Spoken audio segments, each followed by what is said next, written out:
Hello writers of grade 8, this is Asma Sayed. Welcome to this new academic year. Alright, today inshallah we're going to study one of the most important pieces of English writing. But not any kind of writing, narrative writing. Can someone tell me what do you mean by narrative? Narrative, narration, narrator, telling what? Telling a story. Alright, so, but not just telling, we're not just narrating, we are going to write the story. You are the author. Now, the question that pops up on the screen says how to make your story writing more exciting to read. Okay, what do I need to learn, to follow? What are the guidelines that I need to follow in order to write a good piece of writing? I need to follow this rubric as a guide while writing. Now, without any further ado, let's move to the next slide. Now, a narrative writing moves up on three pieces. Number one, ideas and evidence. As you can see in the picture, the hero's journey, that's what we call it. When you sit to brainstorm, you start to draw your hero, your protagonist, the main character here. This main character follows or goes through several events throughout his life or throughout his day or whatever the experience he's having. Alright, so for example, you're writing about a cop. The cop wakes up, so I'm writing about his everyday life. He has a report, he goes to investigate a crime, complication happens, blah blah blah, loses his job, then he solves the crime. Okay, but every specific idea needs an evidence to support it. Okay, you need to have a proof. The next piece that we need to put in mind while writing is the organization. As you can see, this is like the plot diagram you need to put it while writing. The plot consists of beginning, middle, and end, exposition, climax, and resolution. We're going to explain each one in details later. Then after you finish, you need to check your language. What do you mean by the language? For example, you are the writer, so you are the author. Are you the voice of the story? You're going to be the narrator, or one of your main characters is going to be the narrator? We don't know. Then you put in mind your target audience. Whom are you writing this story to? The second part, you need to check your language arts, okay, like spelling, grammatical mistakes, your sentences, your choice of words, the language that you're using. Let's move to the next slide. Okay, let's take in details. Ideas and evidence. Ideas and evidence, the introduction establishes a strong narrative context. It clearly establishes an engaging problem, situation, and the setting. What do you mean by a problem? Problem means I have troubles. I am in conflict. This conflict might be with another person or might be with myself, okay? Like to be or not to be. And I need to establish the setting, the time, and the place. As you can see in the picture, a boy and a girl, they're fighting over their teddy bear, the teddy bear. And I assume that they are in kindergarten or at home. Okay, that's the setting. That's their problem. How they're going to resolve. Now, then I need to draw my characters carefully. For example, let's start with the physical appearance. The girl is blonde, she's short, chubby. The boy is bald, he usually wears red t-shirts and so on.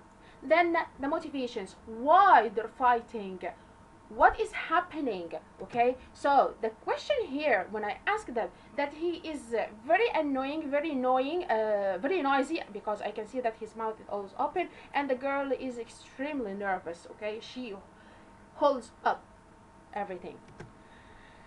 Now, why they're doing this? So I need to provide the background for the reasons for why. Okay, then give details, okay? Examples, dialogues between characters. Alright, let's have a quick brainstorm narration. I have trouble in swimming. That's my problem. Okay, the situation thus, my father booked a vacation to her Jaga, and I'm afraid of swimming. Okay, the setting, we are in the house and my family is preparing for their luggages for the vacation. Then we're moving on transporter. Okay, so we're moving from one setting to the next one, to your to the beach, for example. Then I need to draw my characters. Okay, I have trouble in swimming. I'm extremely nervous with water. I'm afraid with everything that I cannot see. It's deep. I even didn't take courses in a swimming pool. I stay away from water whatsoever. Okay, why? This is the background. Because I might have a bad experience. For example, I have got stung while I was swimming last summer, and so on. Then I move to details, like for example, my mother told me, pack your bag, we're going on vacation tomorrow morning. No, I don't want to go. I want to stay at home. I want to play with video games with my family and friends. That's like a dialogue. Then, of course, the next day I found myself on the beach. My father throws me into the water, and I say, how could you do this to me? You're my father. You should be very supportive, and so on. Okay, that's a quick brainstorm on how we are going to write a story. Then we move to the next part. As a teacher, I focus on it, the organization. The organization is the plot. Exposition, that's when the introduction, in which you state your characters, dialogue and setting. Okay, rising action gets complicated. Climax, oh, that's the turning point of events, when everything is exciting, or all events are exciting.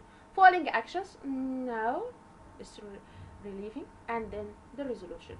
The resolution should be connected with the exposition. Okay, it means that it needs to provide a well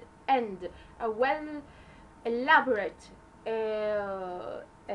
conclusion for the conflict. Okay, now the organization is effective when the ideas are arranged. It means that you brainstorm, you put everything that comes into your mind on a piece of paper, then you're going to number the events. Which events you're going to start with, which dialogue you're going to include. The pace is effective. What do you mean by pace? Are you fast or slow? Being fast or slow while narrating or telling your story, it depends on the importance of the events. Which one is more important or more prominent than the other? Transitions, like what? Here, first, second, sooner or later, in the first place, in the second place, at the same time, most important, for one reason, later on, moreover, and so on. You need to use your transition. Of course, you're going to have a PDF file that includes all transition needed while writing. Let's move to take the plot in details. Now, for example, what do you mean by plot? That's the chronological order of events. Okay, chronological means it is arranged step by step. Okay, without any sudden events. The sequence of the story. For example, the exposition in Cinderella. The character introduces me to the character Cinderella, the evil stepmother, and the stepsisters. The setting, the time, it was long ago in Cinderella's house.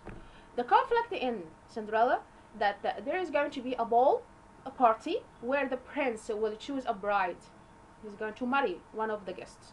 Cinderella's stepfamily won't allow her to attend. She says no to the invitation.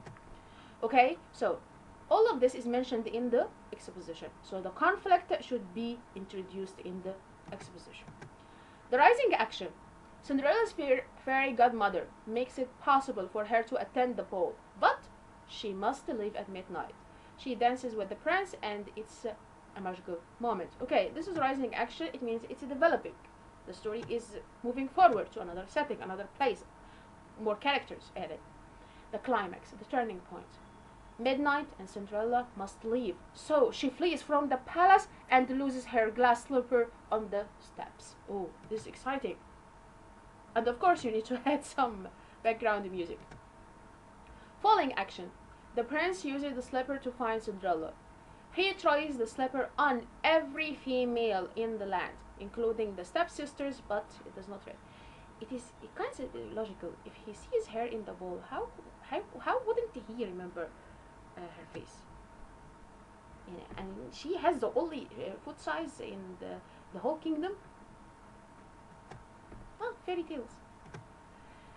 The resolution in Cinderella. Cinderella tries the slipper on and it fits. Alhamdulillah. Cinderella and the prince get married and live happily ever after. Now, the resolution of the problem is solved. No more conflict. She attends the party. She got rid of her step family and she became the pride of the prince. This is the end. That's the plot that you need to focus on. Let's move to the next and final part, the language. One point of view is used creatively and consistently throughout the narrative. One point of view, by which I mean the narrator, okay? It means that, not perspective, I'm talking about narrator. Is your narrator going to be one, yes, here is narrator Smurf. Is going to be one of the main characters, or he's going to be an outside character, or it depends, okay? So you need to stick to your narrator till the end. So you're going to tell the story from one point of view. Sensory language. Oh, now this is the beauty of the language, like studying poetry and everything. Like adding scenes, images. Of course, I don't have pictures, so I need to feel, to get involved in the story, okay? By using, I need to visualize the place, the characters, what is really happening. I need to hear the tone of their voice and sense their feelings from that.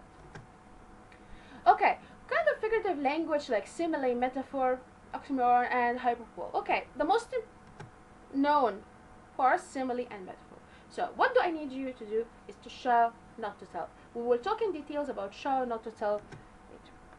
Now, the sentence, of course, you need to, are they rhyming? Does this sentence lead to the second one? Of course, you need transition, conjunctions, mind your grammar while writing, spelling, capitalization. You do all of these at the end before you hand your piece of writing. Okay. Now, the simile and the metaphor. Of course, simile and metaphor are type of comparisons. I compare two unlikely things with each other. Okay, so simile, I use connecting words like or as. Metaphor, I don't use them. For example, she was as slow like a snail, or she was as slow like a snail, or she was as slow as a snail. As you can see in the picture, I'm comparing one aspect of her character, one trait, that she is slow. She walks like a snail. She is tremendously. She is a snail. This is the image that I get in my head. Okay, I visualize that she resembles a snail. Maybe she might look like a snail. She might move like a snail. So I'm comparing her totally without picking a specific trait.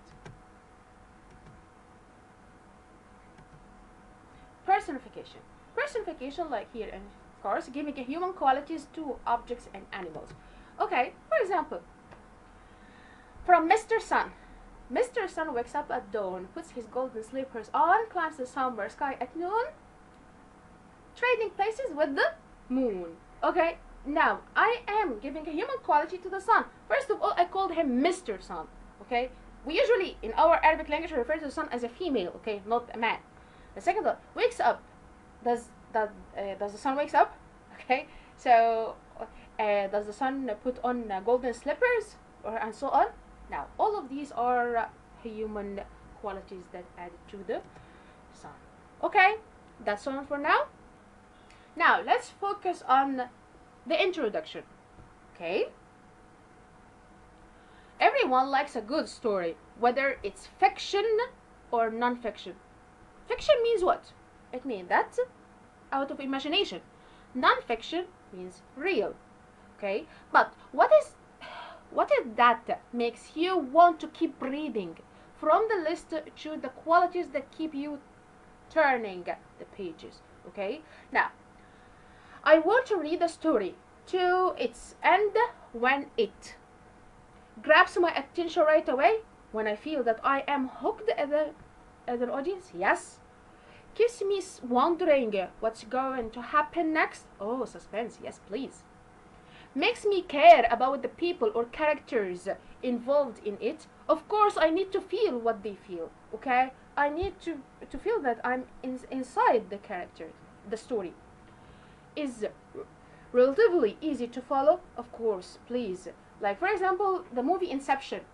I had to watch it again to understand what's really happening, and is it what's the idea of a dream within a dream? I couldn't understand it. Okay, so I needed to be easy, but not so easy. Cause me to feel intense emotion, yes. When the character is anxious, I need to feel his or her anxious. When they are happy, I need to feel the joy in this of the story. Helps me picture vivid scenes and events. I need to see it. I need to hear it. Makes me realize something about myself or other. Yes, of course. At the end, I need to learn a message. That's the main theme, the main message that the author tries to say. Something I want to be taught. Okay, now that's an example of a personal experience. Okay, what does a successful narrative look like? In 8th grade, Max Schwedman had an experience that made him view life a little differently. As you read his story, use the questions and comments to examine the elements of his personal narrative, of his personal story. Experience, it means that he's going to write about a specific evidence happened in his life. That's not Max, by the way, okay? Don't be fooled by the picture. Relatively Speaking by Max Schwedman. I hear, so who is speaking? The author, the writer, Max Schwedman himself. I used to complain about all sorts of little annoyances. Long lines at the water park, the bottled juice I bought there not being cold enough, having to stay overnight at a hotel that did not have room service. But that was the old Max. He ceased to exist. He's vanished on July 3rd of last summer, somewhere between New Braunfels and Houston, Texas. The beginning of the story introduces me what? Establishes the setting? Yes. He said that last July 3rd, last summer, that's the time of the story. Braunfels and Houston, that's the place. Sets out a problem. Okay, he said that he gets irritated easily, but he changed. Okay, makes an interrogatory statement. It means that I want to read more. He drew my attention. Yes, because everything is mentioned, so it is interrogatory statement. I need to keep writing, to keep reading, to know what really had happened to him. On July 2nd of last summer, it means a day before, he changed. My dad and I, not my dad and me, or me and my dad, please mind this while writing and speaking. Spent the day at water park in New Braunfels. We had left Houston at dawn so we could arrive before the park got really crowded. By the end of the day, we'd ridden every ride at least once, and I had complained when the lines started getting long and my juice wasn't chilled to my liking. Overall, though, we had a great time. Now, do you notice the details that he's telling? Now he's giving me more details. How did it happen? Why he keeps complaining? Which lines is he talking about? And so on. Which drink that's not chilled. Okay, so he gives evidence to what is previously mentioned in the introduction. Keep on writing using the same tune, the same attitude. That night back in our bare bones hotel room with its noisy window AC and the aforementioned lack of room service. He said that previously he mentioned that it doesn't have room service, so, and it is not up to his liking.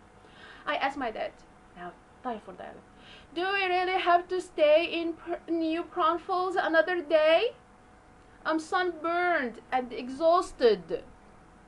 Before we continue reading, I need you, my dear students, to put in mind this question. The telling details in this paragraph. further reinforce it means that it make it more stronger the description of his former self, like it is strengthening the story, or help to develop that's character, or reveal how the writer has been changed by the day's event. Alright, let's continue and make our choice later. My dad didn't give me an inch of slack. Max, that was the bargain we made before we come. One day at water park, and the next day a real visit with my great uncle Gus. I turned at Rary and said, "But Dad, he's 100 years old and he's only 80, and Gustav Schwedman means a lot to me. We're going to see him, so stop whining and go to sleep. I hear it's a cure for exhaustion." Okay? Great, Dad. I still wouldn't give up. Okay, but just a short visit, right? Now, which answer? It gave me a strong reinforcement to the description, to how his old self. Yes. It helps me to develop this character. We didn't learn much about his character, but he just mentioned the situation and so on. He focused on himself. Reveal how the writer has been changed by the day's events. I haven't witnessed the turning or the changing point in his life. Okay, so let's continue reading.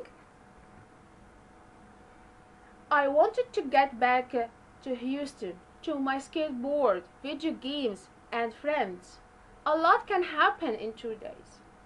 At 9 o'clock on July 3rd, we knocked on the door of a tiny red brick house. A voice from behind called out, "You're here! I just finished my morning walk." I couldn't help but stare at Gustav Schwedman's eyes. Their dark blue color matched my own. "Uncle Gus, you look great," Dad said, and gave him a hug. That made me cringe, and not used to my dad being at that touchy-feely. I guessed the old guy meant more to him than I'd realized. Now, which of these does dialogue not do? Reveal something about the main character? No, it reveals a lot about the main character. I even learned about the father that Uncle Gustav means a lot to him. Help the reader visualize the setting? Maybe because he added colors. Yes, he added colors like the dark blue color, the red brick house. It's visual. How do they talk, and the grinch on the face, so on. Move the narrative forward, it doesn't do that much. Okay. The old guy grinned, smiled. "It must be our good pioneer stock. Due to the dark blue eyes. That's a heritage." Uncle Gus cooked us a huge breakfast. Afterward, he handed me an old book. The brown leather cover was cracked and molded. "Open it," he said with a gesture of but open it. I have to admit, I was dumbfounded. I was stupid. It was a diary written by Maximilian Schwedman, born on 6th of May 1829, Mainz, Germany. Was written under the name. How had this fragile, very delicate object survived so much distance and time?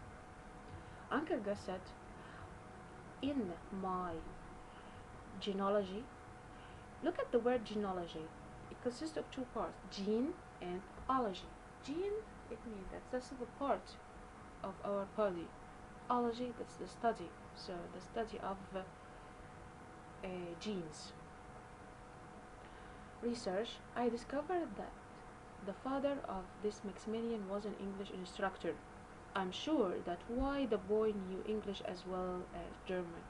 You'll find out soon enough why he kept this diary in his second language. Second language referred to the German language or the English language. His father is German, he came from Germany, so second language is in English. Now 21st century Maximilian, read us a few entries. I almost reacted as I usually do with, "Don't call me that." Instead, I read the first page, which I've copied below. Now, this the pace here, the story, is it fast or slow? Come on, talking about this point that I'm going to learn about the past. Is it fast? Did you sense the tone of my voice? No, I tended to be more relaxed, and so it is slow here. It needs to be slow because it's getting more emotional, and I started to realize something to think about. Max is still reading. December 21st, 1844. Uprooting oneself and moving to an unfamiliar country is not common, so I have decided to document my family's voyage and our new life in Texas. We left Means in October. At Berman, we boarded a ship that became the setting of an extended nightmare, beginning with the torments of seasickness. For 8 long weeks, 2 months, we endured filthy, dirty living conditions, dirty drinking water, and worm-infested food.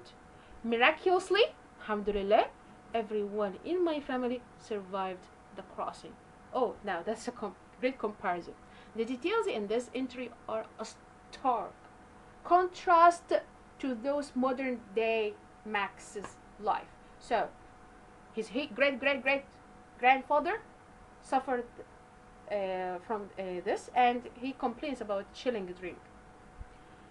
Yesterday, we finally reached the port of Galveston, Texas. My grateful but woefully collapsed under me as I stepped on the dock. Papa's dark blue eyes and strong arms steadied me. I stopped there and asked, how could people get through something like this? Dad shrugged. Maybe they had no choice. I turned at random to another entry. Here's what I read. Now, what have we learned from that comment? What does the line of dialogue suggest has happened? Max has become to like his Uncle Gus and wants to stay longer. Not mentioned. He was wondering what really happened in the story. Max had begun to appreciate his father more and said, Father, did you do this for us? No. Max has imagined himself in someone else's place? Yes.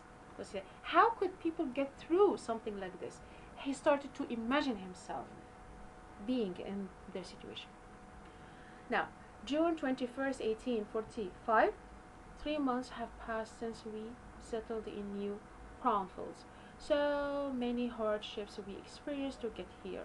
After leaving Galveston, we spent 2 bone-chilling months in Carshaven. Since there was no lodging, we were forced to camp on the beach. Finally, at the beginning of March, our train of ox-drawn wagons left the coast to cross Texas prairies. Prairie means the starting, the first pioneers when nothing was there, plains. The landscape was an endless sea of grass and wildflowers. It's amazing scenery.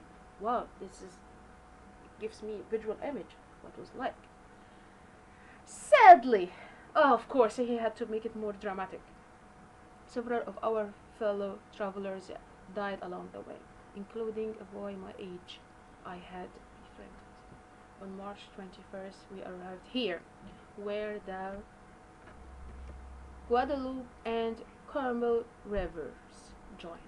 It has turned out to be an excellent site for a community. As for the heat, well, they say we will grow accustomed to it. Of course, they came from Europe. Europe is extremely cold. Now, let's get back to Max. I looked up.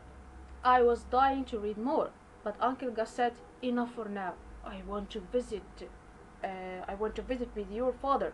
You can take the diary with you. On the drive back to Houston, traveling 60 miles an hour in an air-conditioned car on a wide, paved road, I realized something. Relatively speaking, that's the title of the story. My life is super easy, and that's when I stopped being the all Max who complained about little things. That's the message that he learned, the theme of the story that we need all to learn. Which of these happens at the conclusion, the end? The narrator reflects on his experience. Yes, it happened, okay? Yet, it is not totally what is wanted. The narrator explains the triggering statement he made at the start. Yes, I said again, it is related to the beginning of the story. So which one of these answers is correct? Both of them are correct. Oh yes, this is the third choice. I should have read this in the beginning before making those assumptions. But all in all, I was correct. So all in all, the conclusion should refer or comply with the exposition. It means that he stated that that was the old on July 3rd last summer. He said he's going to talk about the experience that he has changed him, and the triggering statement that he said that was the old Max. The same statement, I stopped being the old Max. Okay, so the same one that gave me a full satisfying ending. So does this story follows the rubric and it's good or perfect for our choice? Come on, you can tell me.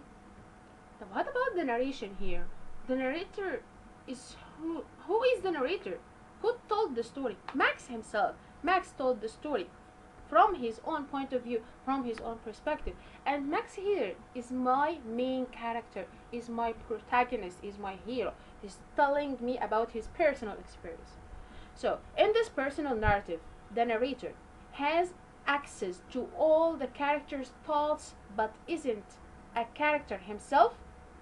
No, he is a character. So, it is wrong. Narrow down your choice. Presents his own thoughts, okay, but doesn't have access to other characters' thoughts. Yes. Why yes? Because we didn't learn about his father and Uncle Gus a lot, okay?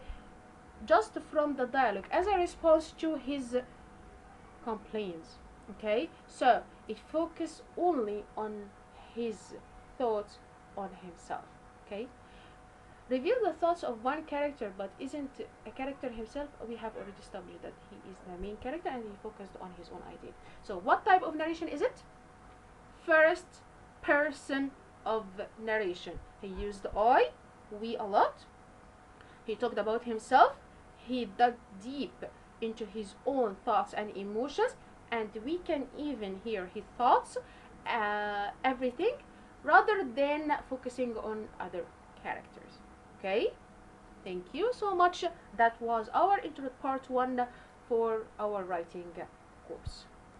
The main theme, the message that the author tried to convey throughout his story from Relatively Speaking by Max Schwedman, the differences between a privileged child and a poor one, someone with all comforts, all gadgets in modern life, and someone who has no other choice but to survive. That was the main message. So, Relatively Speaking was an excellent model that we need to follow while writing. From his language, I have learned that he is